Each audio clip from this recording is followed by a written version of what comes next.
الحمد لله نحمده ونستعينه ونستغفره ونؤمن به ونتوكل عليه ونعوذ بالله من شرور أنفسنا ومن سيئات أعمالنا من يهده الله فلا مضل له ومن يضلله فلا هادي له ونشهد أن لا إله إلا الله وحده لا شريك له ونشهد أن محمدًا عبده ورسوله أما بعد رب اشرح لي صدري ويسر لي أمري واحلل عقدة من لساني يفقهوا قولي رب اشرح لي صدري ويسر لي أمري واحلل عقدة من لساني يفقهوا قولي رب اشرح لي صدري ويسر لي أمري واحلل عقدة من لساني يفقهوا قولي۔ میرے محترم بزرگوں اور دوستوں اور ہمارے دینی بھائیوں، اللہ تبارک و تعالیٰ کا بے حد ہی احسان و کرم ہے کہ اللہ تبارک و تعالیٰ نے ہم سبوں کو ایک فریضے کی ادائیگی کے لیے اپنے پاک گھر کے اندر جمع کیا، اکٹھا کیا۔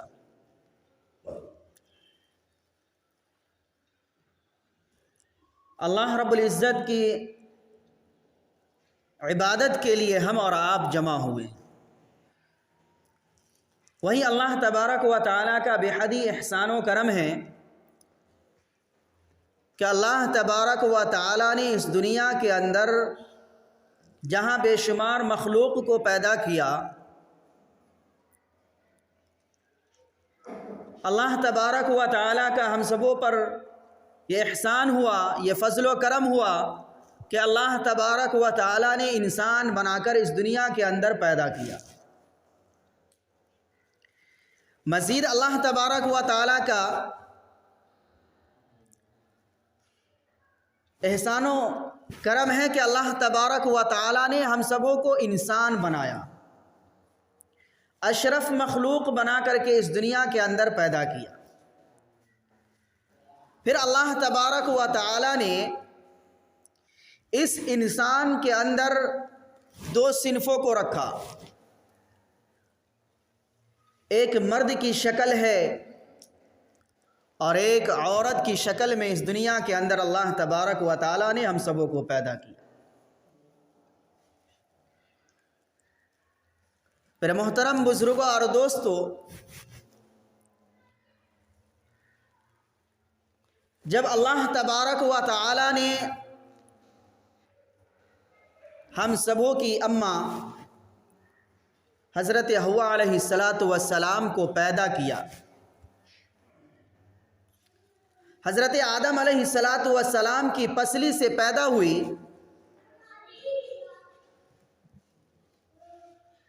تو حضرت حوا علیہ السلام جب دنیا میں تشریف لائی ہیں، جو میرے محترم بزرگوں اور دوستوں، دنیا کے اندر جتنے انسان آئیں گے، چاہے وہ مرد ہو یا عورت ہو، ہر انسان کا تعلق اور اس کا رشتہ، چاہے وہ کسی بھی مذہب کے ماننے والے ہو،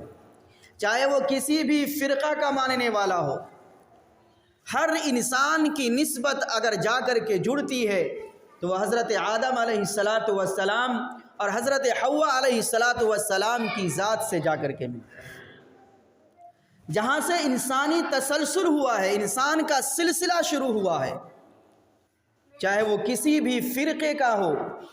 کسی بھی مذہب کو ماننے والا انسان ہو، تو ان کا سلسلہ نسب جا کر کے ملتا ہے حضرت آدم علیہ السلام اور حضرت حوا علیہ السلام سے۔ تو میرے محترم بزرگوں اور دوستوں، جب دنیا کے اندر حضرت حوا علیہ السلام پیدا ہوئی تو آپ کے جسم کے اوپر کپڑے لپٹے ہوئے تھے۔ جب ہم اور آپ اس دنیا کے اندر آئے، یا ہمارے باپ اور دادا اس دنیا کے اندر آئے، یا ہماری نسل اس دنیا کے اندر آ رہی ہے تو ہم اور آپ ننگے آئے. ہمارے جسم کے اوپر کوئی پردہ پڑا ہوا نہیں تھا. لیکن میرے محترم بزرگوں اور دوستو، حضرت حوا علیہ السلام جب اس دنیا کے اندر تشریف لائی تو آپ کے اوپر، آپ کے جسم کے اوپر پردہ پڑا ہوا تھا.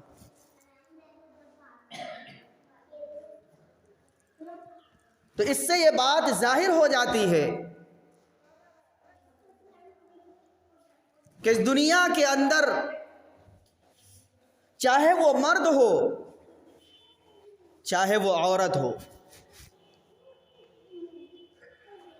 چاہے وہ کسی مذہب کا ماننے والا ہو، مذہب اسلام کا پیروکار ہو یا عیسائیت اور یہودیت کا پیروکار ہو یا ہندوتیت کا پیروکار ہو، کسی بھی مذہب اور کسی بھی فرقے سے اگر اس کا تعلق ہے، انسان اگر کہلاتا ہے تو اس کے اوپر پردہ واجب ہے. اس کے اوپر پردہ واجب ہے. اب اللہ تبارک و تعالی نے مرد کے پردے کو الگ رکھا اور عورتوں کے پردے کے احکام کو الگ نافذ. آج ہمارے معاشرے کے اندر، ہماری سوسائٹی کے اندر یا ہمارے اس ملک کے اندر کہا جائے، تقریباً 1 ہفتہ سے یہ وبال، یہ بوچھار ہمارے ملک ہندوستان کے اندر پایا جاتا ہے اور ایک مذہب کے ماننے والے کو ٹارگیٹ بنایا گیا.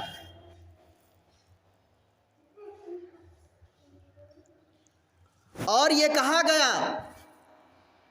کرناٹک کے اندر سے جو یہ وبال شروع ہوا ہے، ایک کالج کے اندر سے، کہ جب تک حجاب نہیں اتارا جائے گا، جب پردہ اپنے چہرے سے نہیں ہٹایا جائے گا، اس وقت تک اسکول میں اور کالج میں داخل نہیں کیا جائے. میرے محترم بزرگوں اور دوستو، بہت افسوس کی بات ہے، چند روپیے کے بدلے میں، چند سکے کی لالچ میں آ کر کے لوگ اس طریقے کی حرکت کر رہے ہیں. شاید جو فرقہ یہ سوچتا ہے کہ حجاب کا کوئی تعلق انسان سے نہیں ہے، اسے اپنے مذہب کی بات یاد نہیں، اسے اپنے مذہب کی معلومات مکمل نہیں ہے، اور وہ دوسرے مذہب کے اوپر اشکال در اشکال کرتا ہے، اعتراضات کرتا ہے. میرے محترم بزرگوں اور دوستو، آج ہمارے ملک ہندوستان کے اندر جو مذہب کے ماننے والے ہندوتیت کہلاتے ہیں، وہ آج ہمارے مسلم بہنوں کے اوپر اس کے چہرے سے نقاب کو ہٹانا چاہتے ہیں. خود اس کے مذہب کے اندر لکھا ہوا ہے کہ چاہے وہ مرد ہو یا عورت ہو، اس کو پردہ کرنا ہے. یہ صرف اسلام کے ساتھ خاص نہیں ہے.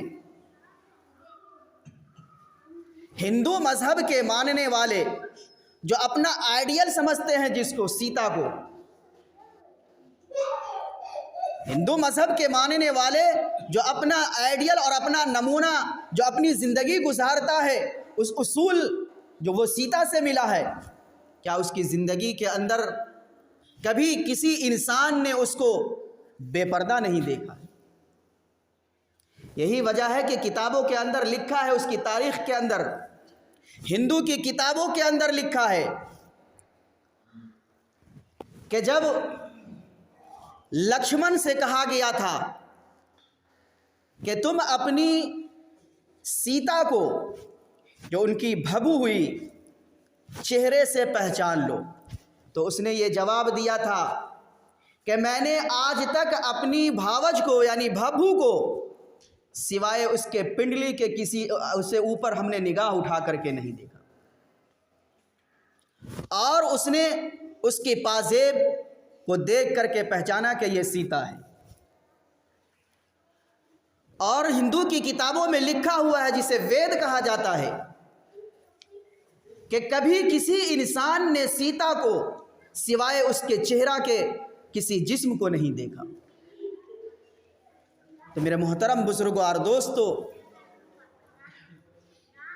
یہ تو غیر اسلام کا رواج ہے، چاہے وہ عیسائیت ہو، یہودیت ہو، کسی بھی فرقے کے اندر پردے کا اہتمام کیا گیا ہے۔ یہی وجہ ہے کہ آج ہم اور آپ دیکھتے ہیں کہ جب ہندوؤں کے یہاں کوئی مورتی بنائی جاتی ہے، کوئی مورتی بنایا جاتا ہے، تو اس مورتی کے اوپر بھی کپڑا پہنایا جاتا ہے، کپڑا لباس پہنایا جاتا ہے، اور اس کے سر کے اوپر ایک آنچل رکھا جاتا ہے، دوپٹہ رکھا جاتا ہے۔ یہ اس بات کی ثبوت ہے، یہ اس بات کی دلیل ہے کہ ہندوؤں کے یہاں بھی بے پردگی نہیں ہے۔ حضرت عیسائیوں کے یہاں بھی حضرت مریم علیہ السلام کی جب تصویر بنائی جاتی ہے تو وہاں بھی حضرت مریم علیہ السلام کو لباس پہنایا جاتا ہے، ان کے سروں کے اوپر دوپٹہ رکھا جاتا ہے۔ تو یہ تو میرے محترم بزرگوں اور دوستو غیر مذہب کا ہے۔ لیکن آج میرے محترم بزرگوں اور دوستو، مغربی تعلیمات نے انسانوں کی زندگی کے اندر جو جھنجھوڑا پیٹا ہے، مغربی تہذیب نے انسانوں کی زندگی کو تہر بہر کر کے رکھ دیا ہے، جس کا نتیجہ میرے محترم بزرگوں اور دوستو ہمارے ملک کی ایک بیٹی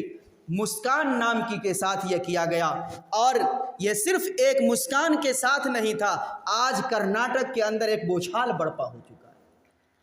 اور یہ نتیجہ، یہ معاملہ ایک مسکان تک محدود نہیں رہ گیا، بلکہ آج ہمارے پورے ہندوستان کے اندر یہ معاملہ چل رہا ہے،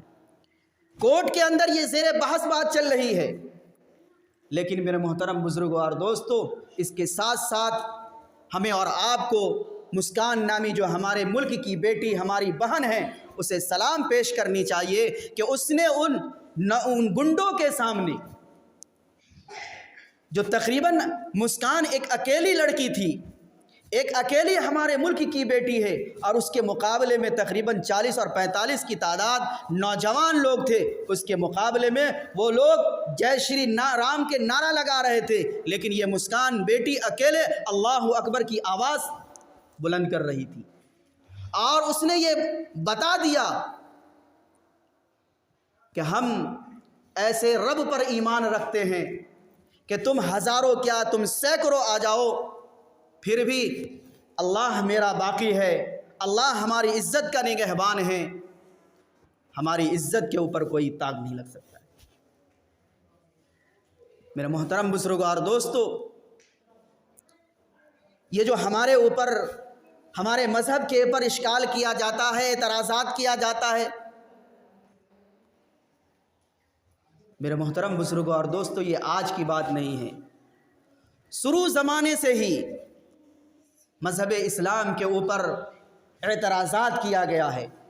اشکالات کیے جاتے ہیں۔ لیکن میرے محترم بزرگوں اور دوستو، شاعر جو کہتا ہے اس کا خلاصہ یہ ہے کہ اسلام وہ پودا ہے کاٹو تو ہرا ہوگا، اسلام وہ پودا ہے کاٹو تو ہرا ہوگا۔ تو یہ اسلام ایسا مذہب ہے کہ اس کو جتنا ہی چھیڑا گیا، اس کو جتنا ہی دبانے کی کوشش کی گئی، اللہ تبارک و تعالی نے اس کو اتنا ہی پھیلایا۔ میرے محترم بزرگوں اور دوستو، یہ مسکان کی بہادری، یہ شجاعت ہماری تاریخ کے اوراق کو تازہ کر دیا۔ جب مسکان کے ساتھ یہ واقعہ پیش آیا اور جب ہمیں یہ سننے کو ملا تو میرے محترم بزرگوں اور دوستو، ہمارا یہ ذہن، ہمارا یہ دماغ اس حدیث کی طرف جاتی ہے جو امام بخاری علیہ الرحمہ نے اپنی کتاب کے اندر لکھا ہے کہ جب آقا نامدار جناب نبی کریم صلی اللہ علیہ وسلم نے دین کی دعوت کو شروع کیا، اسلام کو لے کر اس دنیا کے اندر آئے، چند لوگ مسلمان ہوئے تھے۔ 70 سال کی ایک عورت، 70 سال کی ایک عورت حضرت سمیہ رضی اللہ تعالی عنہا ہے، جو اسلام کے نام پر جو سب سے پہلے شہید ہوئی ہے۔ میرے محترم بزرگوں اور دوستو، ہم جیسے کوئی مرد نہیں، مردوں نے پہلے اسلام کے نام پر شہادت نہیں پیش کی ہے، حضرت سمیہ رضی اللہ تعالی عنہا عورت ہیں، انہوں نے اسلام کے نام پر شہادت پیش کی ہے۔ میرے محترم بزرگوں اور دوستو، ابو جہل ہے، عتبہ ہے، شیبہ ہے، سب لوگ طرح طرح سے حضرت سمیہ رضی اللہ تعالی عنہ کو پریشان کیا کہ کسی طریقے سے یہ محمد کے دین کو چھوڑ دے، کسی طریقے سے یہ محمد کے دین کو چھوڑ دے۔